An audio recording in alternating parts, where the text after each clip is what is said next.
히브리 성경을 보면은 21장에 포함된 바로 심판의 상징, 크게 오늘 두 가지로 표현이 되고 있어요.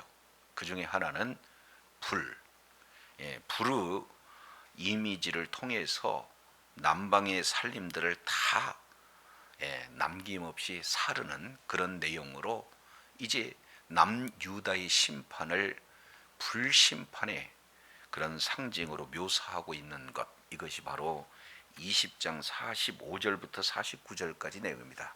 근데 똑같은 내용을 이제는 칼로 그 이미지를 이렇게 말하고 있습니다. 그래서 21장 1절부터 계속 반복되는 그 단은 칼이다. 그래서 이 칼에 대한 내용은 바로 하나님께서 이스라엘 백성들, 특히 남유다의 심판을 말씀하고 있는 그런 내용이 되어지겠고, 궁극적으로는 바벨론 나라를 통해서 우리 하나님이 칼로 쓰시겠다, 도구로 쓰시겠다 하는 이 칼에 대한 이미지를 우리가 지난 시간까지 살펴봤습니다. 그래서 하나님께서 이제는 칼집에 놓여있던 그 칼을 칼집에서 빼어냈다. 그리고 빼어낸 이후에 심판하게 되는데, 그 대상은 악인뿐만 아니라 의인들에게도 모두 다 심판을 진행하는데, 무엇보다도 이때 심판을 하는 그런 내용에서 크게 상징적인 행동을 통해서 하나님께서 심판하시는 그런 내용들을 말씀을 하고 있습니다. 자, 이제 칼집에서 칼을 빼서 하나님의 백성을 바벨론이라고 하는 칼 도구로 우리 하나님이 쓰셔서 그들을 심판하고자 할 때 행동으로 보여주는 그런 큰 고통과 슬픔의 표현이 뭡니까? 마치 허리가 끊어지듯 그들의 눈앞에서 슬피 탄식하라 하는 이 내용을 통해서 메시지를 전달하는 기법, 이 부분들을 우리가 지난 시간 살펴봤습니다. 그러니 재앙은 반드시 임한다. 그 재앙이 얼마나 크고 얼마나 강력한지 그 고통과 슬픔을 잘 묘사하고 있다 하는 이 내용들을 우리가 1절부터 7절까지 살펴봤어요. 자, 그렇다면 이제 칼집에서 칼이 빼어지고 난 그 칼이 어떻게 준비되어지고, 그리고 어떻게 이제 심판이 이루어지는가, 구체적으로 오늘 8절부터 11절 중심을 통해서 살펴보도록 하겠습니다. 자, 먼저 8절 내용을 한번 보시죠. 여호와의 말씀이 또 내게 임하여 이르시되, 그랬습니다. 이미 20장 45절에 여호와의 말씀이 또 내게 임하여 이르시되, 21장 1절도 여호와의 말씀이 또 내게 임하여 이르시되, 계속해서 심판의 메시지가 거듭 연결돼서 선포되어지고 있다. 그러니 이 말씀은 반드시 이루어지는 심판의 내용이다 라는 것을 하나님의 말씀이 또 임하는 그런 내용으로 소개가 되고 있습니다. 자, 그러면서 9절 내용을 보면은 칼을 부르고 있습니다. 모집을 하고 부르고 있는 내용이죠. 인자야, 너는 예언하여 여호와의 말씀을 이같이 말하라. 칼이여 칼이여 날카롭고 빛나도다. 칼을 부르는 노래입니다. 근데 그 칼은 두 가지, 하나는 날카롭고 또 하나는 빛나도다. 지금 이렇게 표현을 하고 있습니다. 그러면은 왜 날카롭고 왜 빛나는가, 그 이유를 10절에서 이렇게 표현하고 있죠. 그 칼이 날카로운 이유를 설명하고 있죠. 왜 그렇습니까? 죽임을 위함이다 그랬습니다. 그러니까 죽이기에 쉽도록 철저하게 날카로운 칼이 준비가 되었다라는 첫 번째 날카로움에 대한 목적을 말씀을 하고 있습니다. 이어서 두 번째 마저 보겠습니다. 그러면 왜 또한 빛나는가? 그 빛남의 이유를 뭐라고 표현하고 있죠? 번개같이 되기 위함이다. 번개 그러면 어떤 이미지입니까? 빠르잖아요. 그러니까 신속하게 이제 하나님께서 심판하겠다. 그런데 굉장히 빠르기 때문에 동시에 무수한 사람들을 신속하게 심판하겠다 하는 그 의미가 번개처럼 아주 빛이 난다, 빠르다, 이 내용을 말씀을 하고 있습니다. 그러니 심판의 도구가 얼마나 날카로운지, 그리고 심판의 도구가 얼마나 빠른지, 신속하고 그리고 수많은 사람들을 일시에 처단하는 그러한 칼, 심판의 도구를 이렇게 표현을 하고 있습니다. 자, 그렇다면 이렇게 심판의 도구가 날카롭고 빛난 심판의 도구가 보여졌을 때 우리가 즐거워하겠느냐? 즐거워할 수 있다? 없다는 거예요? 없다는 거예요. 이유는 내 아들의 규가 모든 나무를 업신 여기는 도다. 지금 이렇게 표현을 하고 있습니다. 결국 이제 모든 통치자들이 다 업신 여기기 때문에 결코 즐거워할 일은 못 된다라는 사실을 말씀을 하고 있습니다. 그러면서 다시 한번 11절 강조하는 내용이죠. 그 칼을 손에 잡아 쓸만하도록 빛나게 하되 죽이는 자의 손에 넘기기 위하여 날카롭고도 빛나게 하였도다 하셨다 하라. 그렇습니다. 자, 두 가지 기준. 하나는 날카롭게, 또 하나는 빛나게. 날카롭고 빛나는 이 내용은 살육하기 위한 준비된 자, 다른 말로 바벨론 왕 느부갓네살에게 그 칼이 쥐어지는 거죠. 자, 그러면은 그 칼이 쥐어지기까지 아주 날카롭고 그리고 빛이 나는 그런 칼로 준비된 이후에 그들에게 넘겨졌다. 그래서 하나님께서는 하나님의 말씀을 선지자 예스겔을 통해서 이 내용을 예언하라, 지금 이렇게 말하고 있는 것을 보게 되어집니다. 자, 이랬을 때 모든 이스라엘 백성들이 이런 심판의 메시지를 받아들이기 위해서 상징적인 사건을 12절에 하나 진행을 하고 있죠. 인자야, 너는 부르짖어 뭐할지어다? 슬피 울지어다. 이미 아주 날카롭고 그리고 빛난 칼이 이제는 살육하는 자의 손, 다른 말로 느부갓네살, 바벨론 왕 느부갓네살에 넘겨진 그 순간 너는 슬피 울어라. 이것이 결국에는 에스겔 선지자의 울음이기도 하지만 그 내면에는 누구의 울음이겠습니까? 하나님의 울음이에요. 하나님의 말씀에 불순종한 그 결과 하나님의 백성들을 이렇게 이방 바벨론 왕의 손에 넘겨서 처단할 수밖에 없는, 심판할 수밖에 없는 그 하나님의 마음이 에스겔 선지자 바로 슬피 울지어다 이 속에 사실 녹아져 있다. 그러면서 두 가지로 이렇게 표현을 하고 있습니다. 12절 중반절 내용을 보니까 이것이 누구에게 임한다는 거예요? 대적이 아니에요. 이 임하는 칼은 내 백성에게 임한다.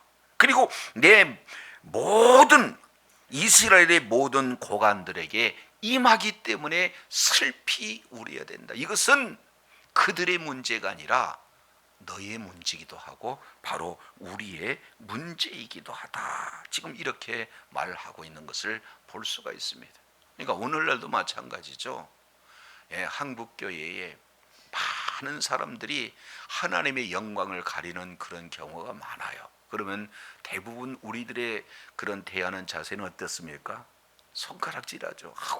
하나님의 영광을 가린다고.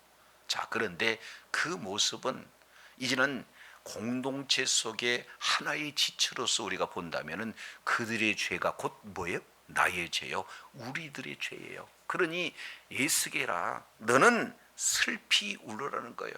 하나님의 말씀에 벗어나서 이제는 이방 왕에게 심판을 받을 수밖에 없는 이스라엘 공동체, 이런 한 사람, 이런 어떤 한 사람에게 슬피 울면서 공동체 의식을 가져라 하는 이 내용들을 말씀을 하고 있는 것을 봅니다. 자, 그러면서 12절 하반절 마저 보시죠. 그들과 내 백성이 함께 칼에 넘긴 바 되었으니 너는 내 넙집다리를 뭐 할지어다? 칠지어다. 여기서 넙적다리를 친다라고 하는 이 내용은 아주 슬픔과 비탄의 표시를 넙적다리를 치는 이런 내용이에요. 그러니까 슬피 울면서 넙적다리를 치는 이런 어떤 모습들을 보게 돼요. 그만큼 하나님의 그런 어떤 심판의 도구에 의해서 하나님의 백성들이 그리고 하나님의 고관들이 심판을 받을 수밖에 없는 그 아주 처참한 그런 비탄의 상황을 이렇게 표현을 하고 있습니다. 그래서 이것 자체가 너에게 뭐가 된다는 거예요? 시험이 되어진다라는 것을 이렇게 말씀을 하고 있습니다. 그래서 이미 예레미야 선지자를 통해서 거듭 마지막 왕 시드기야에게 하나님의 말씀을 들을 것을 계속해서 이렇게 선포하잖아요. 그런데도 불구하고 이제 바벨론 왕 느부갓네살 그 왕과 끝까지 대적했던 마지막 왕 그런 어떤 시드기야의 모습을 볼 수가 있어요. 이미 1차 포로 그리고 2차 포로가 끌려간 그런 상황이에요.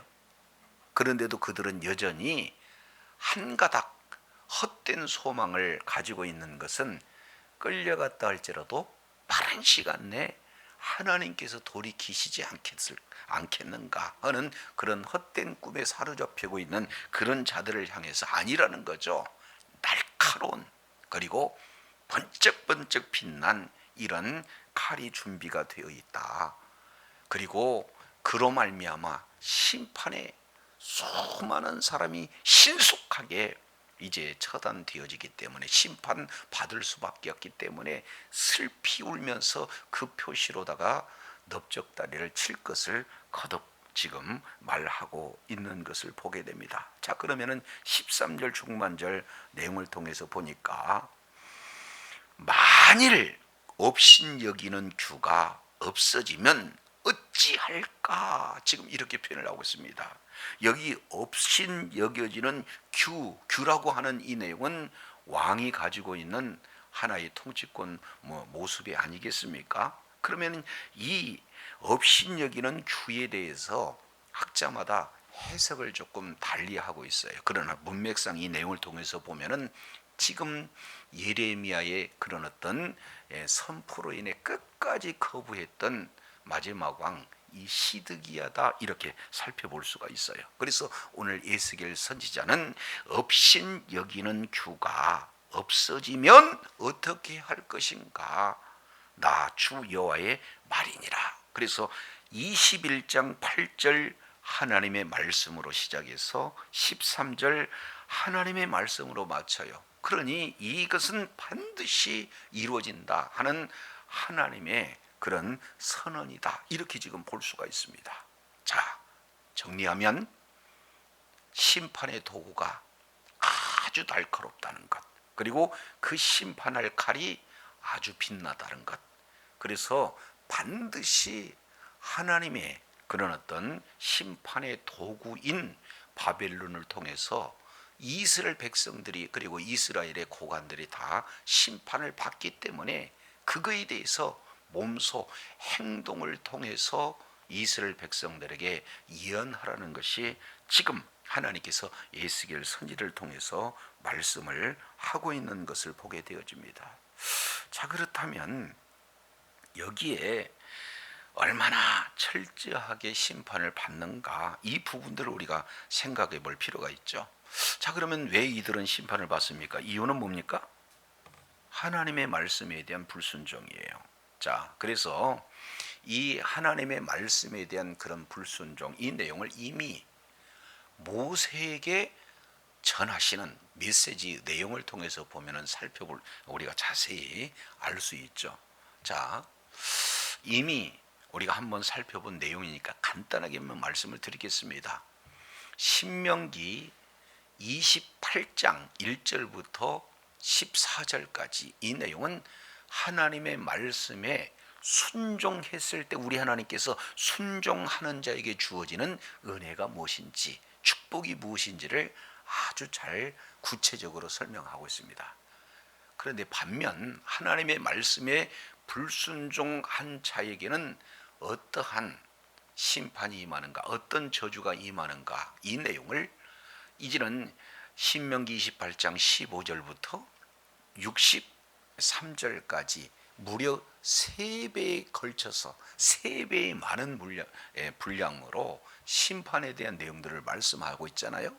자, 그러면은 특징적인 것 몇 가지만 말씀을 드린다면, 하나님의 말씀에 불순종했을 때 질병이 찾아와요.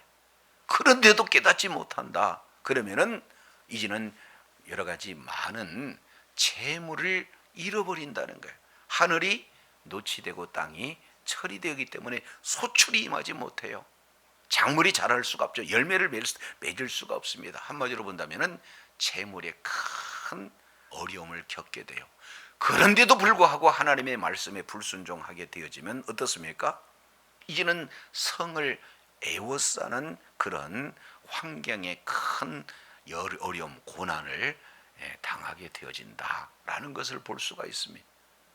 이제 여러 가지 만남, 여러 가지 기업에서 주어지는 그런 큰 환경의 어려움을 겪게 될 수 있잖아요. 자, 그런데도 깨닫지 못하면 그 에워싸이는 기간이 길어지게 되면은 엄청난 성례의 기근이 임하지 않겠습니까? 그래서 심지어는 부녀가 어머니 모성애를 잃어버려요. 왜 그러냐면은 아이 정신줄을 놓아버리기 때문에 자기가 낳은 아이를 삶아먹게 되는 아주 엄청난 저주 현상이 나타난다는 거예요. 그럼에도 깨닫지 못한다. 여전히 회개하지 않습니다. 하나님의 말씀에 돌이키지 않게 되어집니다. 그러면 어떻게 되는 겁니까? 아예 약속의 땅 가나안 땅에서 캐내버리게 갔다는 거예요. 이제는 먼 이방 땅으로 그들을 끌고 가겠다는 겁니다. 이것은 이미 신명기 28장 15절 이하 63절까지 68절까지죠. 68절까지 자세히 기록되어져 있는 그런 내용이 되어지는 겁니다. 자, 그러니까 오늘 이 에스겔 선지자는 21장 8절부터 13절까지 이 내용을 통해서 살펴보니까 왜 이런 일이 일어나느냐, 왜 이 칼이, 대적을 위해서 써야 할 그 칼이 오히려 하나님의 백성 그리고 이스라엘의 고관들에게 이 칼이 임할 수밖에 없는가? 그것은 다른 거 있지 않아요. 바로 죄에 따른 결과다라는 사실을 살펴볼 수 있게 되어집니다. 이렇듯 죄의 싹은 뭐예요? 사망이에요. 그러니까 하나님께서는 반드시, 죄는 시간의 문제지 반드시 심판을 하신다라는 사실을 보게 됩니다. 자, 그렇다면 이 오늘 본문 내용을 통해서 저와 여러분을 이 속에 한번 적용을 해보자 이거죠. 그러면 과연 우리는 하나님의 말씀에 100% 순종하는 그 길을 걸었던가? 그리고 하나님께서 경고하실 때마다 때로는 말씀을 통해서, 때로는 환상을 통해서, 때로는 주변 사람들의 내용을 통해서, 예배 가운데 성경 공부할 때 하나님의 말씀을 통해서 우리 죄악을 지적할 때마다 우리가 바르게 회개하는 자리에 임했는가? 아니죠. 그러니 우리는 반드시 심판을 받아야 할 그런 형편처지에 놓여 있을 그때 내가 받아야 할 죄 문제, 죄에 따른 심판의 문제를 예수님께서 친히 십자가에 담당하심으로 내가 받아야 할 형벌을 우리 주님이 대신 받으셨어요. 대속적인 죽음으로 형벌에서 우리를 자유케 하시고 용서해 주신 분이 바로 우리 주님의 놀라운 십자가의 사랑이요 은혜인 줄로 믿습니다. 그렇기 때문에 우리들에게 유일한 소망이 있다면 바로 예수님만이 우리의 소망이 되어지는 줄로 믿습니다. 자, 그렇다면 그 다음에 14절 보세요.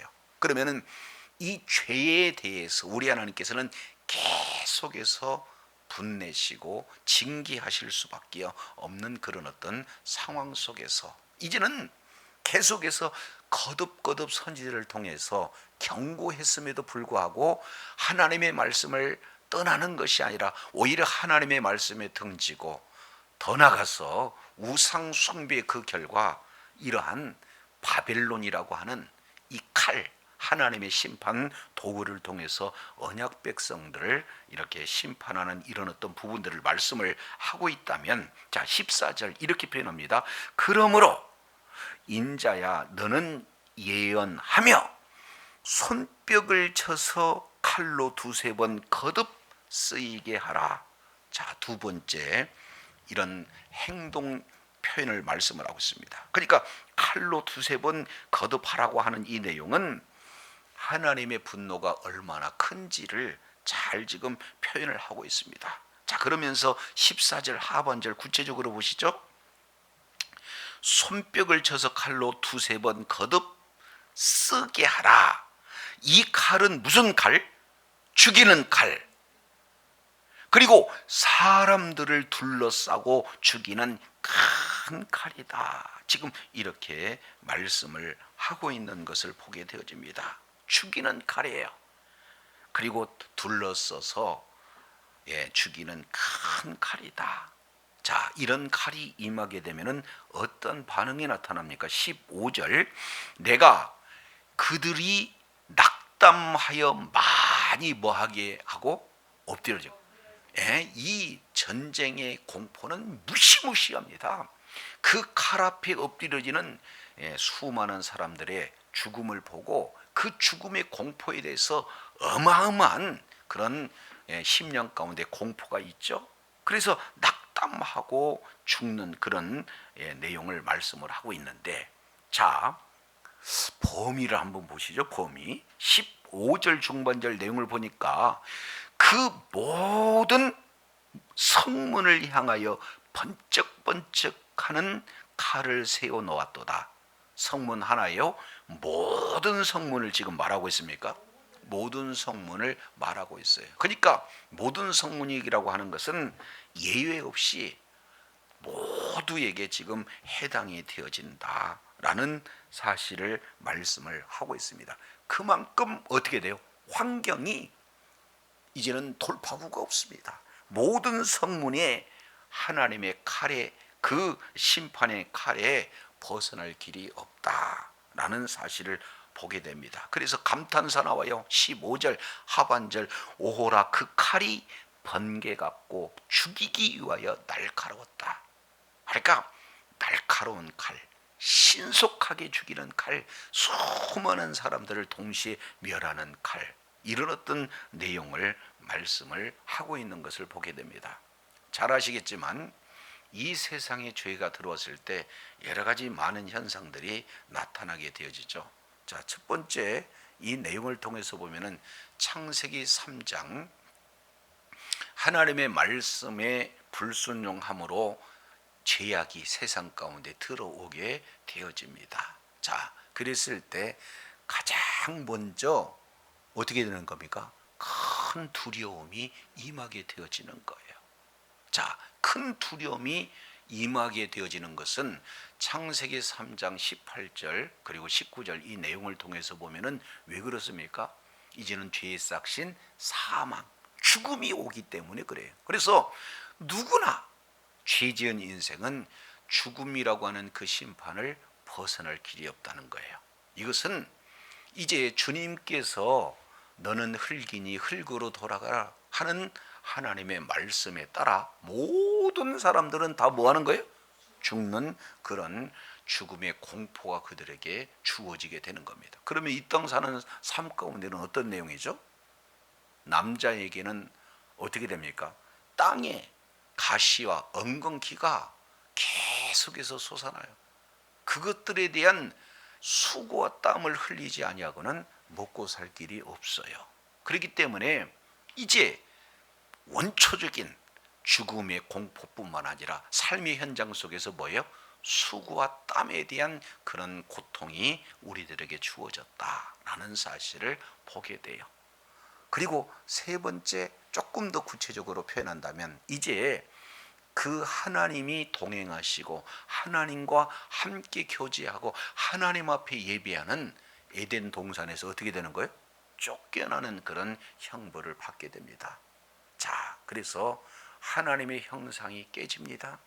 그리고 하나님과의 교제가 불통이 되어집니다. 그리고 하나님과 함께한 장소에서 벗어납니다. 그곳에는 죽음이 있는 것이고 그곳에서는 바로 수고와 땀뿐이 없는 그런 환경이에요. 그러니 모든 성문이 다 이렇게 칼에 의해서 심판받을 수밖에 없는 이런 환경은 다른 거 있지 않아요? 바로 죄 때문이라는 것, 하나님의 말씀에서 멀어졌다는 것. 그래서 궁극적으로는 이제는 하나님의 말씀과 등진 인생, 결국 하나님을 대적하는 인생의 모든 되어지는 주변의 환경은 이렇게 어렵다, 큰 심판의 그런 환경만이 놓였다라는 사실을 이렇게 분명히 말씀을 하고 있습니다. 그래서 유일한 소망은 뭐예요? 예수 그리스도를 믿는 믿음으로 이제는 진정한 회개와 이제는 예수 그리스도를 믿는 믿음으로 깨어졌던 하나님의 형상을 회복하는 길. 그래서 죄 사함을 받고 하나님의 형상이 회복되어지고 이제는 하나님과의 관계가 회복되어지고 더 나아가서 에덴의 회복의 놀라운 역사로 우리를 이끌어 주실 분이 바로 누구예요? 우리 하나님이요. 오로지 예수 그리스도를 믿는 믿음으로 말미암아 진정한 회복의 길이 열려지게 되는 줄로 믿습니다. 그러니까 이제는 각 성이 우리를 죽이려고 해하려는 성이 되지 않는다는 거예요. 자, 진정한 하나님의 나라, 이 성문이라고 하는 이 장소는 많은 사람들이 이동하는 장소 아니겠습니까? 그곳에서 재판도 이루어지고 그곳에서 상업이 이루어지고 그곳에서 교육이 이루어지는 그런 장소에 한마디로 본다면 하나님의 나라를 의미할 수가 있는 거예요. 그래서 이제는 하나님의 나라에서 쫓겨난 것이 아니라 예수 그리스도를 믿는 믿음으로 말미암아 하나님 나라 안에 하나님의 형상이 회복되어지고 하나님의 교제가 회복되는, 그래서 예수 이름으로 구하면 우리 하나님이 들어주신 줄로 믿습니다. 그리고 예수 그리스도는 하나님의 형상, 이 내용은 고린도후서 4장 4절로 6절까지 아주 구체적으로 이렇게 말씀을 하고 있는 것을 보게 됩니다. 그래서 끝까지 예수 그리스도를 믿는 믿음으로 말미암아 말씀에서 벗어났던 우리가 이제는 그 죄 사함을 받게 되고 다시 한번 우리 삶의 기준이 말씀이 되고 그 말씀께로 돌이키는 말미암아 하나님과 말씀 안에서 교제가 이루어지고 하나님 앞에 예배함으로 하나님 앞에 영광 돌리는 복된 은혜가 있기를 원합니다. 자, 이어서 16절 17절 마저 보겠습니다. 가라, 모이라, 왼쪽을 치라, 대열을 맞추라, 오른쪽을 치라, 대열을 맞추라, 왼쪽을 치라, 향한 대로 가라. 그러니까 방향이 한 군데요, 사방입니까? 사방인 거예요.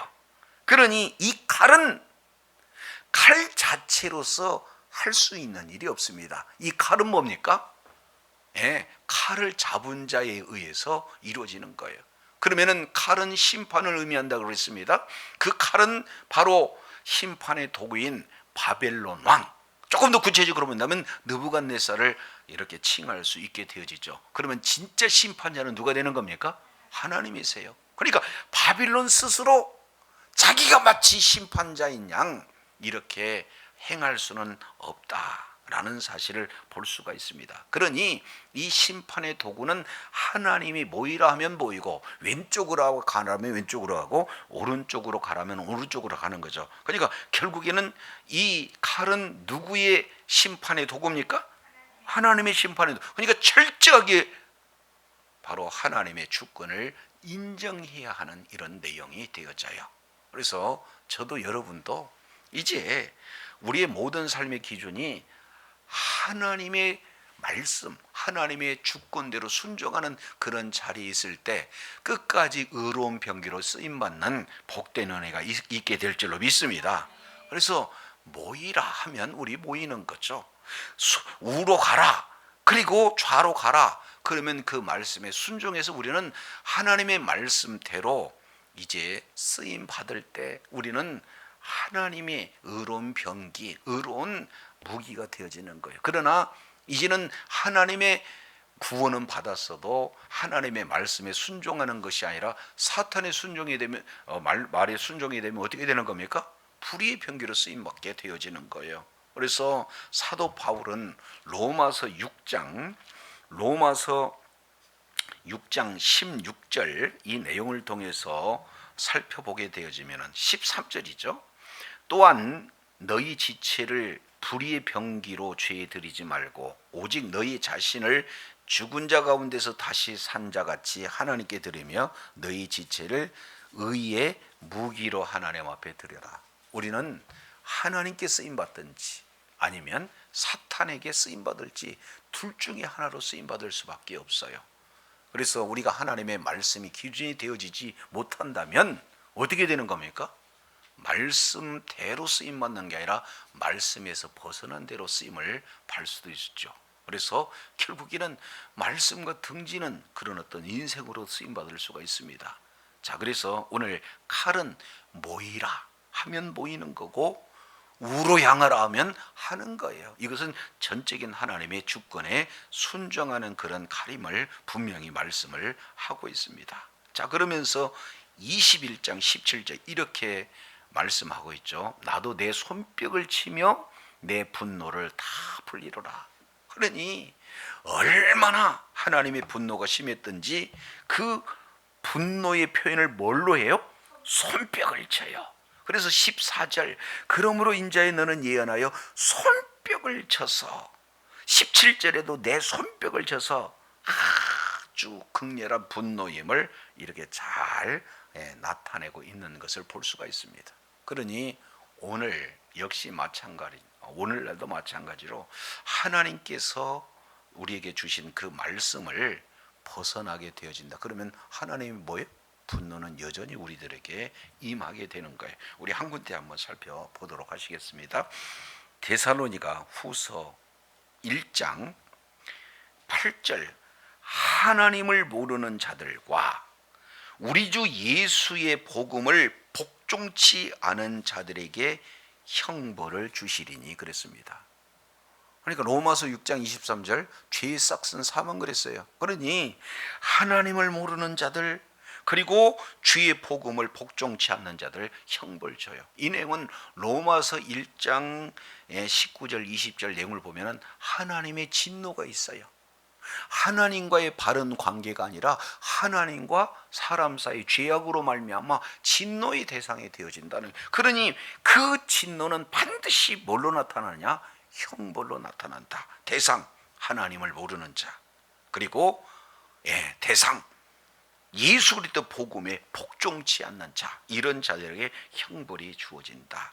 자, 이런 자들은 첫 번째입니다. 주의 얼굴과 두 번째 그의 힘의 영광을 떠나 그리고 영원한 멸망의 형벌을 받으리로다. 지금 이렇게 경고하고 있습니다. 그래서 말씀에 순종하는 자 복, 말씀에 불순종하는 자 하나님의 여러 가지 많은 징계를 임하게 되어지는 거고, 궁극적으로 끝까지 하나님의 말씀에 불순종하는 그런 자는 어떻게 됩니까? 영원한 형벌 가운데 놓여지는 이 부분들을 구약도 신약도 하나님의 말씀은 저와 여러분에게 경고를 하고 있습니다.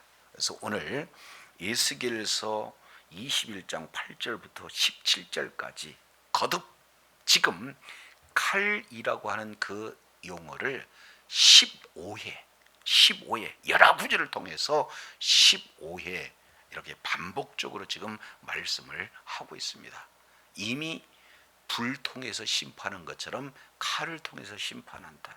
그리고 범위와 대상을 오늘 정확하게 우리 주님께서 말씀을 하고 있어요.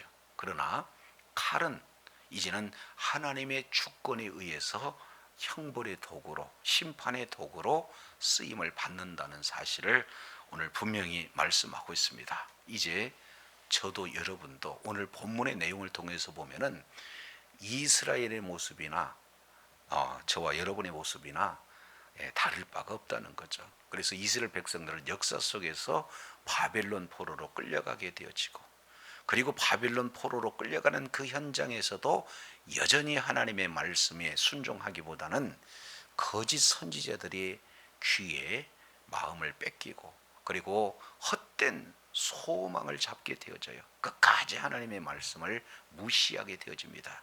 그래서 오늘 에스겔 선지자는 최종적으로 완악한 그들을 향해서 뭐예요? 이제 몸으로 행동적인 그런 상징적인 행동의 말씀을 증거함으로 분명한 심판이 이루어지게 되어지는데, 크게 두 가지, 얼마나 날카로운 칼인지 그리고 얼마나 빛난 칼인지, 이 내용을 분명히 경고하고 있다는 사실을 말씀하고 있습니다. 자, 그래서 우리가 이미 살펴봤듯이 히브리서 4장 12절, 그리고 요한계시록 2장 16절부터 18절까지 이 내용을 통해서 보면은 하나님의 말씀이 곧 검이다, 칼이다 라는 사실을 성경은, 신약 성경은 이렇게 칼에 대해서 말씀을 하고 있습니다. 오늘날도 하나님의 말씀, 검이 하나님의 말씀에 떠나면 뭐예요? 살았고 운동력인 그 말씀이 아주 예리하게 말씀에 벗어난 그런 모습들을 분명히 이제 찌르고 쪼개고 나누는 그런 어떤 모습들을 하고 있습니다. 자, 그럴 때마다 아프지만 힘들지만 하나님의 말씀으로 다시 돌이켜서 이제는 하나님과 계속해서 동행하고 하나님의 인도함을 받아 말씀에 합당한 열매를 풍성히 맺음으로 하나님의 기쁨이 되어지고 하나님 앞에 영광 돌리는 끝까지 의로운 병기로 쓰임받는 주의 사랑하는 자녀들이 다 되시기를 예수 이름으로 축원합니다. 기도하겠습니다. 하나님 아버지, 에스겔 선지자는 거듭 하나님의 말씀에 불순종하는 자리에 있는 바로 남유다 백성들을 향해서 이미 불순종으로 말미암아 바벨론 포로로 끌려가는 그 현지에 있는면서도 하나님을 섬기기도 하지만 궁극적으로 우상 숭배에 여전히 떠나지 못한 그런 모습들을 살펴보게 됩니다. 그러면서도 아주 거짓된 선지자들의 그런 메시지에 미혹되어서 우리는 바빌론 포로로 70년 동안 하나님께서 이제는 모든 죄악을 짊어지고 하나님의 말씀으로 돌이키는 그 기간에 하나님의 말씀을 듣고 순종하기보다는 얼마 안 돼서 이제는 바벨론에서 다시 귀환하게 될 것이다 하는 헛된 희망, 소망을 갖게 되면서 하나님의 말씀을 등지는 어리석은 자리에 여전히 있게 됩니다. 하나님 아버지, 이제는 우리가 말씀을 통해서 우리의 현재 있는 자리를 분별할 수 있도록 도와주시고, 더욱더 하나님의 말씀으로 돌이켜서 하나님이 보시기에 아름다운 결실을 풍성히 맺는 자리, 이로 인하여 하나님의 기쁨이 되어지는 자의 자리에 있어 끝까지 의로운 병기로 쓰임받고 허락하신 분복 또한 다 받아 누리는 축복자여 지혜자들을 다 되게 하여 주시옵소서. 감사드리며 우리 구주 예수님 이름으로 기도드립니다. 아멘.